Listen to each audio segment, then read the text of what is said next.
Hi friend, আমরা সবাই এখন মামাবাড়ি থেকে বেরোলাম। মামাবাড়িতে উপনয়নে এসেছিলাম, এখন যাচ্ছি হাজারদুয়ারি। তারপরে হাজারদুয়ারিতে গিয়ে সমস্ত কিছু ঘুরে দেখে তোমাদের সকলকে জানাবো কীভাবে যেতে হবে না হবে, কী কী দেখার জায়গা আছে, সমস্ত কিছুটা ওখানে গিয়ে বলবো অবশ্যই। আর এই যে আমাদের বন্ধুগণ ফুল ফ্যামিলি প্যাকেজ। হাই, ওদিকে দুটো বুক করা হয়েছে। এবার যাচ্ছি, এবার দেখা যাক কি কি দেখতে পারি আমরা। চলো গাইস, যাওয়া যাক। আপনারা যদি হাজারদুয়ারি যান তাহলে সবার প্রথম লালবাগ স্টেশনে নামতে পারেন আপনারা। আমার ব্যাপারটা আলাদা, তার কারণ আমি প্রথমে মামাবাড়িতে এসেছিলাম। আমার মামার ছেলের পৈতা ছিল, উপনয়ন যাকে বলে। উপনয়নে আসার পরে এখান থেকেই আমরা টোটো রিজার্ভ করলাম। টোটো রিজার্ভ করে আমরা চলে যাচ্ছি হাজারদুয়ারির উদ্দেশ্যে। আর আপনারা যদি হাজারদুয়ারিতে যেতে চান তাহলে আপনারা প্রথমে লালবাগ স্টেশনে নামবেন। লালবাগ স্টেশন থেকে নেবে মোটামুটি আপনারা যদি পায়ে হেঁটে যান 15-20 মিনিট লাগবে, অথবা লালবাগ স্টেশনের ওখান থেকেই টোটো ছাড়ে। সেই টোটোতে আপনার ওই মোটামুটি পার হেড 15 থেকে 20 টাকা ভাড়া নেবে, এর বেশি না। 15 থেকে 20 টাকা ভাড়া নেবে। এবার তারপরে আপনারা হাজারদুয়ারি যেতে পারবেন। এবার হাজারদুয়ারি থেকেও আপনারা যদি মনে করেন টোটো রিজার্ভ করতে পারেন, সেখানে টোটো রিজার্ভ করতে পার হেড 70 টাকা থেকে শুরু আর কি। কিন্তু বার্গেনিং করবেন, কেউ 100 টাকা বলবে, কিন্তু 70 টাকাতে রাজি হয়ে যাবে। তো এখন আমরা মোটামুটি হাজারদুয়ারি একটু ডিস্টেন্সেই আছি, আর কিছুক্ষণের মধ্যে হয়তো পৌঁছে যাবো, 15 থেকে 20 মিনিটের মধ্যে হয়তো পৌঁছে যাবো।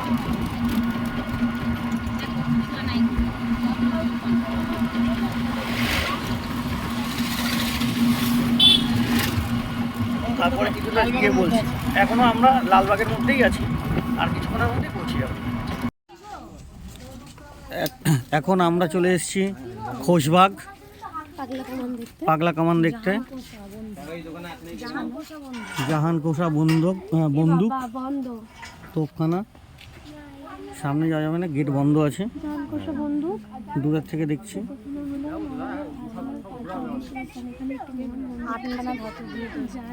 এই কামানটা 8খানা ধাতু দিয়ে তৈরি। ঢুকতে পারিস না তোরা? না, ওখানে তালা দাও।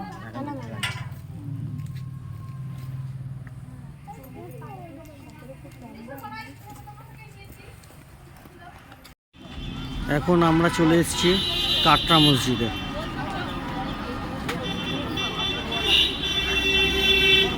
এই গরমের মধ্যে ঘোরাটাও খুব চাপের, কিন্তু যেহেতু আমার মেয়ে, এটা হলো কাটরা মসজিদ না? হ্যাঁ আমার মেয়ে, তারপরে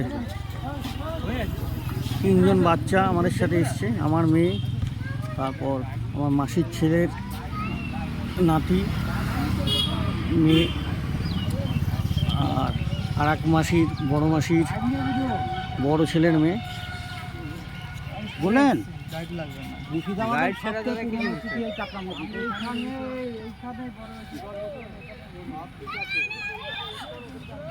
খুব দারুণ জায়গা।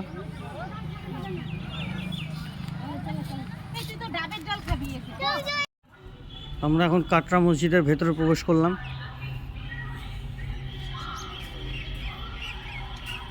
এখানে 2জন মডেলিং করছে।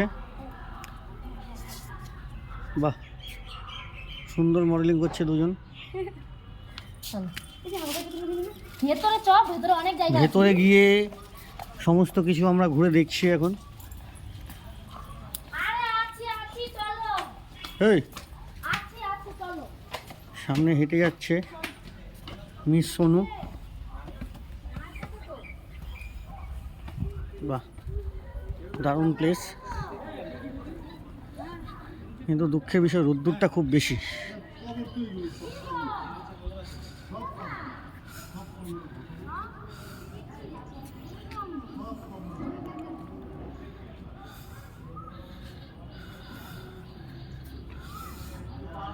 আপনারা এদিকে গাইড নিতে পারেন, আমরা গাইড নিইনি। যদি কিছু ঐতিহাসিক কিছু জানার হয় আপনারা গাইড নিতে পারেন। তো গার্ড গ্রুপে 100 টাকা করে নেয়।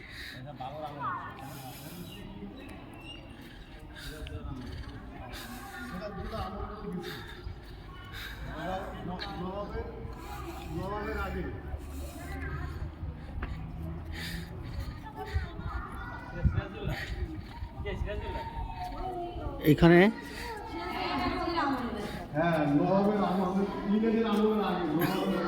এটা ইংরেজের আমলে তৈরি স্থাপত্য মসজিদ।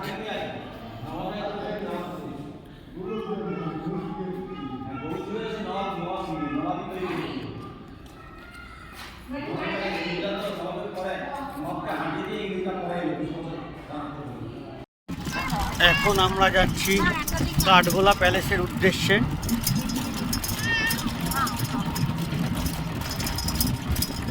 গেটের মাঝখান থেকে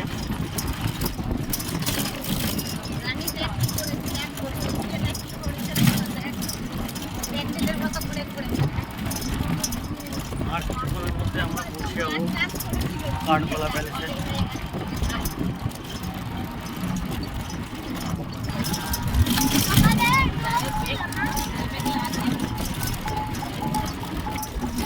এই গাছগুলো ভুট্টা গাছ, ভুট্টা ক্ষেতের সাইড থেকে বোঝা যাচ্ছে খুবই ঘন ভুট্টা গাছগুলো।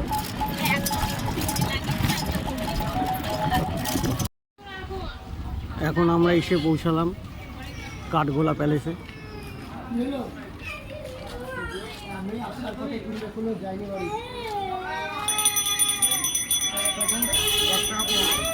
এখন আমরা টিকিট কাটবো।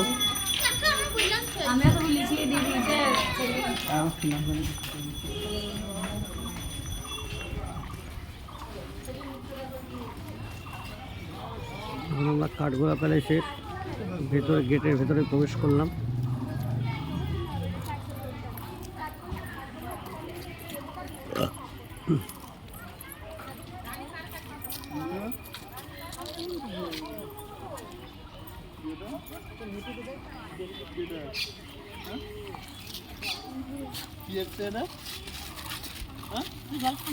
তো মেয়েকে জল খাওয়াই নি, একটু খাওয়া বাবার কাছে।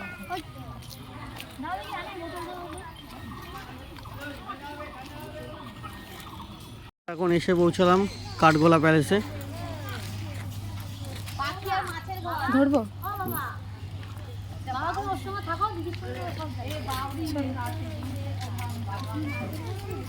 এটা কি দিদি? সুড়ঙ্গ পথ। আচ্ছা, এটা সুড়ঙ্গ পথ। গঙ্গার যোগাযোগ আছে। তাই ওয়াও, এখান থেকে গঙ্গা দুই এইটার সাথে গঙ্গার যোগাযোগ আছে। এখানে জল বাড়বে, হ্যাঁ বাড়বে তো, এতটা পথ চলে যাবে ঠিকই তো। গঙ্গার জল বাড়লে এখানেও বাড়বে। এটা গুহা, পালিয়ে যাওয়ার রাস্তা। এখান থেকে গঙ্গা কোথায় দেখো অনিতা, এখানে ঢুকতো, গঙ্গা কত দূরে আছে তা ঠিক নেই। গঙ্গায় গিয়ে উঠতো, দিয়ে ওখানে নদী পথে গিয়ে লঞ্চে করে বেরিয়ে যেত, কোনো গোপন ইয়ে পেলে। দেখেছো করে রেখেছিলাম গোপন জায়গা না, রাস্তা গোপন জায়গা, এখান থেকে গঙ্গায় বেরিয়ে যাওয়া রাস্তা। এই সুড়ঙ্গ পথ থেকে ডাইরেক্ট গঙ্গার যোগাযোগ আছে। এখান দিয়ে শোনো, তুই কিন্তু ফটো কোনো বিপদ আপদের সময় যখন যারা শাসনে ছিলেন তখন এদিক দিয়ে মানে বিপদ দেখলে এদিক দিয়ে পালিয়ে যাওয়ার চেষ্টা করতেন। আর এটাকে বলা হয় বাউরি। এই সুড়ঙ্গ পথটাকে বলা হয় বাউরি। এখানে সমস্ত কিছু রয়েছে। গ্রীষ্মকালে বঙ্গদেশে বাগান পরিচর্যা এবং বাসিন্দাদের ব্যবহারের জন্য জল সংরক্ষণ করার প্রয়োজনে রায় বাহাদুর তার পিতৃপুরুষের দেশের কারিগরদের দিয়ে একটি ত্রিতল বাড়ি নির্মাণ করেছিলেন। বর্ষায় কানায় কানায় পূর্ণ এই বাউরি জলস্তর একেবারে তলানিতে এসে ঠেকত। পরে গ্রীষ্মে বলট টালা বালতি করে বাউরির জল তুলে বাগানের শোভাবর্ধন হতো। সম্বৎসর ধরে প্রচণ্ড গ্রীষ্মে বাউরি শীতল অন্দরে স্বস্তির নিঃশ্বাস ফেলতেন গৃহস্বামী ও আপ্যায়িতারা। এখন চলে আসলাম শক্তি সংগ্রহালয় স্থলে। এখানে আপনি নানান ধরনের পাখি দেখতে পারবেন।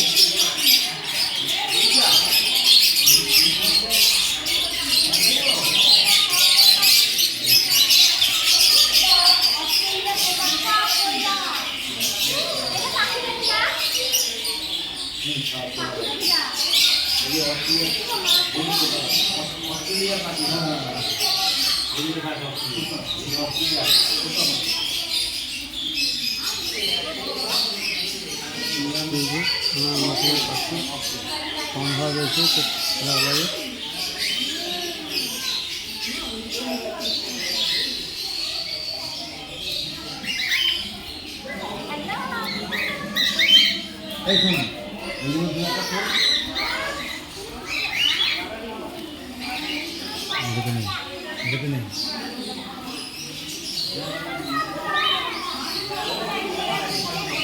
জলস্তরের মধ্যে রয়েছে নানান ধরনের রঙিন মাছ, অ্যাকোয়ারিয়াম বলা হয় একে। বিভিন্ন ধরনের মাছ আস্তে আস্তে আস্তে আস্তে করে যাও, খুব জল নদী আছে। কচ্ছপ রয়েছে, ছোট্ট একটা কচ্ছপ।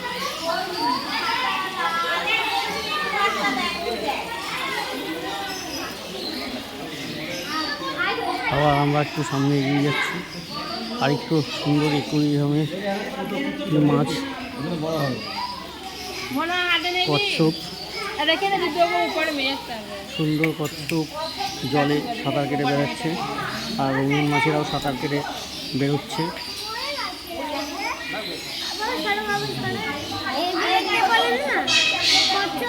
কি সুন্দর দেখো। ওই যে ওইখানে শোনো, ওইখানে মাছের এটা তোল, দেখ এক ঘাট ওইটা তোল, ভালো লাগবে। ফিরে চলে বসলো। এক ঘাট পক্ষীরালয়ে এখানে চলে আসলাম কাকাতুয়াকে দেখতে।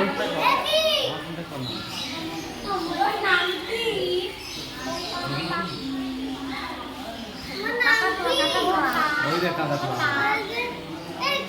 বাবার ফোনে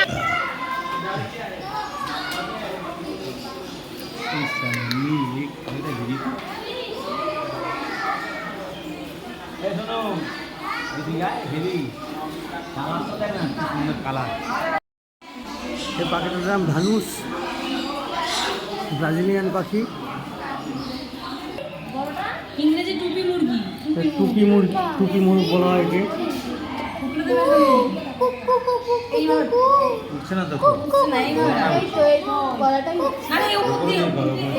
আমরা যাচ্ছি কাঠগোলা প্যালেসের জৈন মন্দিরের উদ্দেশ্যে।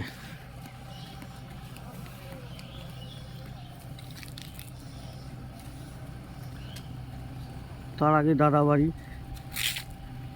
দাদাবাড়িতে দাদা গুরুর একজোড়া চরণ স্থাপিত আছে।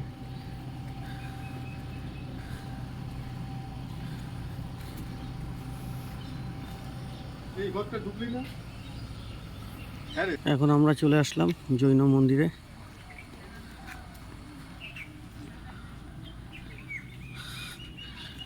সামনেই আছি, এখন জৈন মন্দিরের সামনে চলে এসেছি।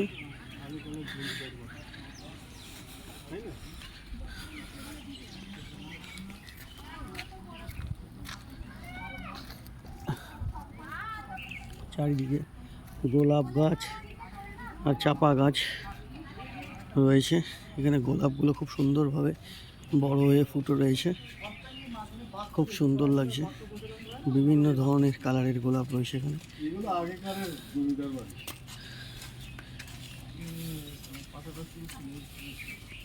বিভিন্ন ধরনের গোলাপের চারা আর গোলাপ ফুটে রয়েছে, খুব সুন্দর। এই আমরা চলে এসেছি জৈন মন্দিরের গেটের সামনে।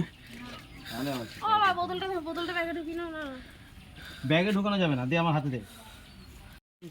এই যে গাইস, আমরা এখন জৈন মন্দির থেকে বেরোলাম। আজকে মহাবীর জয়ন্তী, তাই একদিকে ভালোই হলো যে মহাবীর জয়ন্তীতে আমরা মহাবীরকে দর্শন করতে পারলাম। আর এবং এই মন্দিরের প্রত্যেকটা দরজা হচ্ছে রূপোর দরজা, রূপো দিয়ে নির্মিত। আর সময়টা সত্যিই খারাপ। হাজার কলিজা খাওয়া বিবির এখানে আমরা ঢুকতে পারলাম না, তার কারণ গেটে তালা দেওয়া আছে, আজকে প্রবেশ করা যাবে না। এই আপনারা যে সিঁড়িটা দেখছেন, সিঁড়ির ওপর দিয়ে হেঁটে গেলেই হাজার কলিজা খাওয়া বিবির কবরস্থান রয়েছে।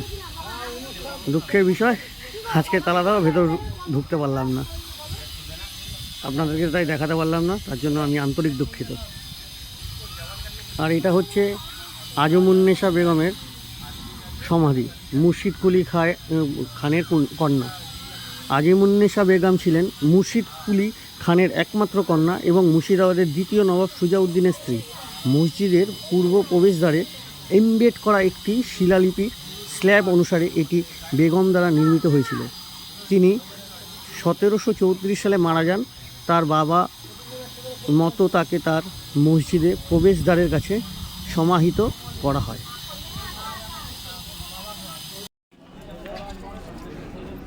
এখানে হাজারদুয়ারির টিকিট মূল্য হচ্ছে 25 টাকা করে, আর গাইডকে আপনারা দিতে পারেন 100 টাকা। আমরা প্রত্যেকটা আমরা 3টে ফ্যামিলি এসেছি, 4টে ফ্যামিলি এসেছি। 4টে ফ্যামিলিতে উনি খুব আমাদের কাছে রিজনেবল নিলেন। যাই হোক, এটা মুখের ভালোবাসার খাতির। আর কিছুক্ষণের মধ্যে আমরা ভেতরে অলরেডি প্রবেশ করে গেছি, আর একটু পরেই ভেতরে যা যা দেখার জিনিস আছে সেগুলো আমরা দেখব। কিন্তু দুঃখের বিষয়, ভেতরে কোনো জিনিসের ফটো তোলা যাবে না, তাই ফটো ভেতরে ছবি তুলতে তোলা পারবো নিষেধ না। কেন স্যার? তার জন্য আপনাদের কাছে ইম্পর্টেন্ট ড্রয়িং গুলো আছে, ওগুলো ছবি তোলা নিষেধ। এখন আমরা পৌঁছে গেছি মতিঝিল।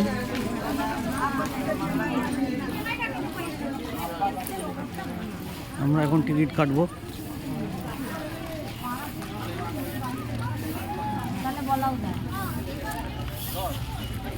মতিঝিলের টিকিট মূল্য 30 টাকা করে পার হেড।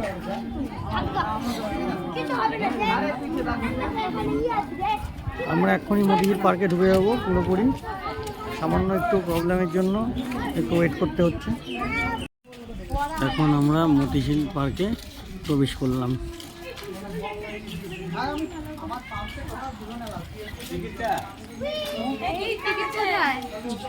বারোটা। 4, 5, 6, 7, 8, 9, 10।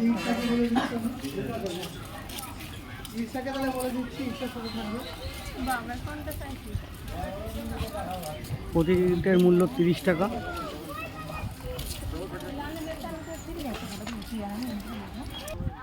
এখানে বাচ্চাদের অনেক কিছু চড়ার জিনিস রয়েছে, দোলনা রয়েছে, আরও অনেক কিছু রয়েছে। এখানে আবার লেখা রয়েছে মতিঝিল প্রকৃতি তীর্থ স্টেশন। এখানে আপনি টয় ট্রেন চড়তে পারবেন।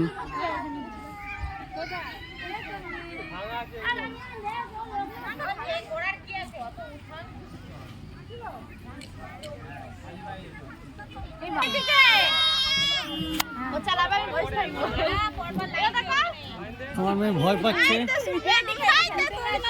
নামতে ভয় পাচ্ছে। কীভাবে নামছে? নামো, নামো, নেমে আসো, নামতে পারবে, নামতে পারবে।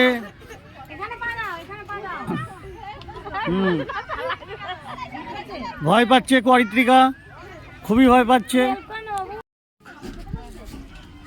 সেই ছোটোবেলায় সেই দিনের কথা ভেবে এখান দিয়ে হেঁটে চলে যাচ্ছে।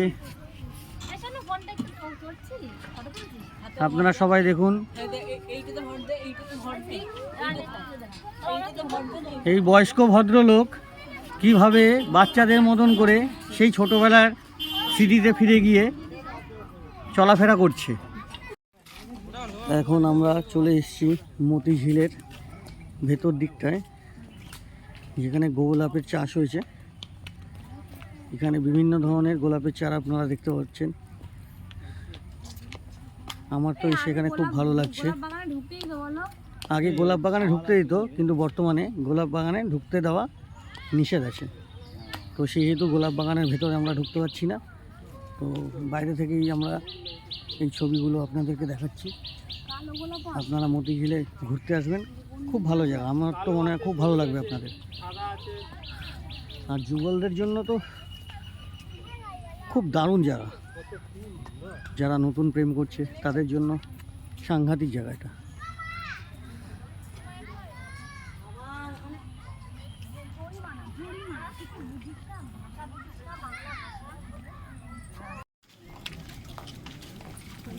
হাজারদুয়ারি সমস্ত কিছু ঘুরে আমরা এখন চলে আসলাম ভোলেনাথের মন্দির পাতালেশ্বর। এখানে ভোলেনাথ দর্শন করে আমরা মামাবাড়ির উদ্দেশ্যে রওনা হব। এখানের ভোলেনাথ খুব জাগ্রত, খুবই জাগ্রত। আর মন্দিরের পেছন দিকটায় আছে কাটিগঙ্গা।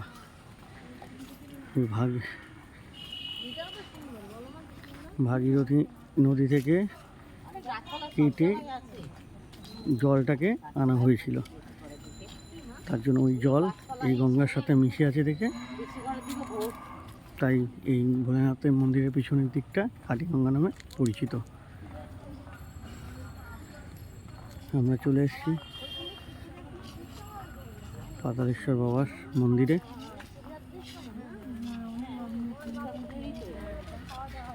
এখন ভোলে বাবারই মাস চলছে, চৈত্র মাস। এখানে কাশিম বাজারে খুব বড় করে চড়ক হয়, খুব বড় করে চড়ক হয়।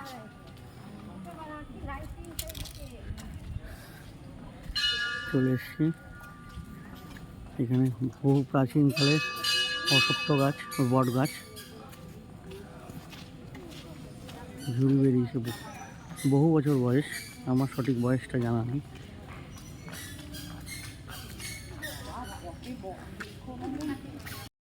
ভোলেনাথ দর্শনের আগে নন্দী মহারাজকে দর্শন করতে হয়। জয় নন্দী মহারাজ।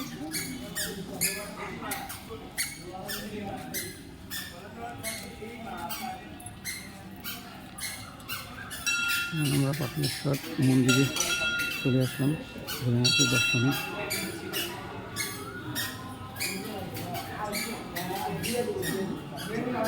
পাতালেশ্বর ভোলেনাথ।